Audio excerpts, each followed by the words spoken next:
ঈদ উল আজহার প্রথম জামাতের জন্য প্রস্তুত জাতীয় ঈদগাহ ময়দান। প্রতি বছরের মতো এবারও ঢাকা দক্ষিণ সিটি কর্পোরেশনের সার্বিক তত্ত্বাবধানে সব ধরনের প্রস্তুতি সম্পন্ন হয়েছে।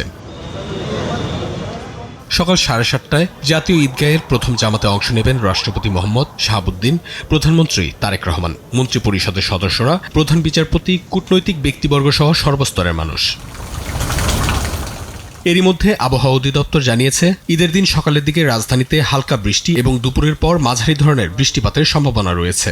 যে বৃষ্টি গত কয়েকদিন ধরে চলছে, সেই বৃষ্টি একই রকম বৃষ্টিপাত আগামী 29 তারিখ পর্যন্ত সম্ভাবনা রয়েছে। স্পেসিফিক ঈদের দিনের জন্য যদি আমি বলি, তাহলে দেশের বেশিরভাগ বিভাগগুলোতেই বৃষ্টিপাতের সম্ভাবনা রয়েছে। তবে দেশের খুলনা এবং চট্টগ্রাম বিভাগে বৃষ্টিপাত তুলনামূলক অন্যান্য বিভাগগুলোর চেয়ে তুলনামূলক কম বৃষ্টিপাতের সম্ভাবনা রয়েছে। বৃষ্টির বিষয়টি বিবেচনায় পুরো মাঠ জুড়ে দেয়া হয়েছে ওয়াটারপ্রুফ সামিয়ানা। ঝড় বৃষ্টির কারণে ঈদগাহে জামাত না হলে সকাল 8টায় বাইতুল মুকাররম জাতীয় মসজিদে অনুষ্ঠিত হবে ঈদের প্রধান জামাত।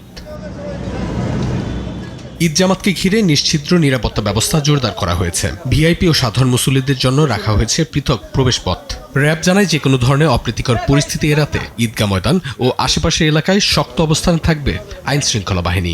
প্রধান ঈদের জামাতের নিরাপত্তা রক্ষায় বিশেষ ব্যবস্থা গ্রহণ করা হয়েছে। গুরুত্বপূর্ণ স্থানে মোবাইল চেকপোস্ট স্থাপনের মাধ্যমে তল্লাশি কার্যক্রম পরিচালনা করা হচ্ছে এবং দেশব্যাপী বিভিন্ন জায়গায় অন্যান্য আইন শৃঙ্খলা রক্ষাকারী বাহিনীর সাথে সমন্বয় করে চেকপোস্ট স্থাপন করে তল্লাশির মাধ্যমে নিরাপত্তা ব্যবস্থা জোরদার করা হয়েছে। এবার জাতীয় ঈদগাহে প্রথম জামাতে মোট 121টি কাতারে প্রায় 35,000 মুসল্লি একসঙ্গে ঈদের নামাজ আদায় করবেন। অঙ্কন চৌধুরী, দেশ টিভি, ঢাকা।